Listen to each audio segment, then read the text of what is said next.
Hello and welcome to Bardling's Banter. My name is Matthew, and today we are looking at the dwarves, specifically touching on the culture and language of the dwarves, briefly touching kind of on the history, but not really a deep dive into that because that would take hours. And also there are many YouTubers who do that way better than I can. Specifically, I would consider looking at AJ Pickett for like a timeline history. We will obviously talk a little bit about the history because, obviously history dictates culture and culture dictates history. But really looking at the dwarves as how do we roleplay them and where is there some leeway in how we do so. So in order to know what rules you can break, you need to understand what rules there are. Dwarves are short. That's pretty standard. Physically past that, it's an open book, people. They are spread throughout the world.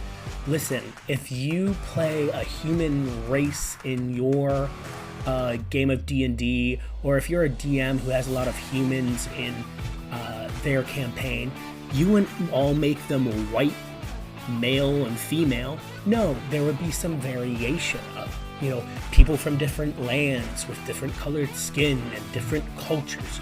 Dwarves are no different from humans in that. So there can be an opportunity to represent whatever culture you think fits a dwarven civilization. There's obviously going to be a few constants, which we are going to go over, and that's just really to, keep the idea of a dwarf in your head. Typically, especially if we're talking about the world of Toril, dwarves are the children of Moradin, the god Moradin, and I meant to say it that way. They look at him as the Allfather. Unlike the Allfather in Norse mythology, Moradin is devoutly faithful to his wife.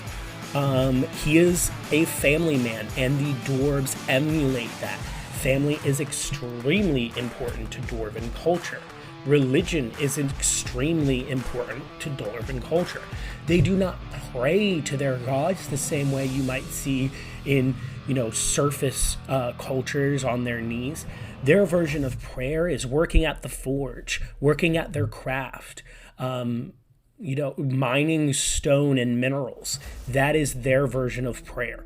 To them, a dwarf who doesn't know the 200 different types of precious gemstones is almost just not a dwarf. Obviously, there's going to be a little bit of variety here, but I think it's important, when possible, to stay as on theme as possible. That way, there's always a root to the core of what a dwarf is. A dwarf is stubborn, proud, and devoted. To that end, they make excellent paladins and clerics. Traditional dwarven society is a society of a tight-knit family, with all the good and bad that can come with that. Good, you always have someone there who's watching your back and who's there to protect you and help you if you ever fall.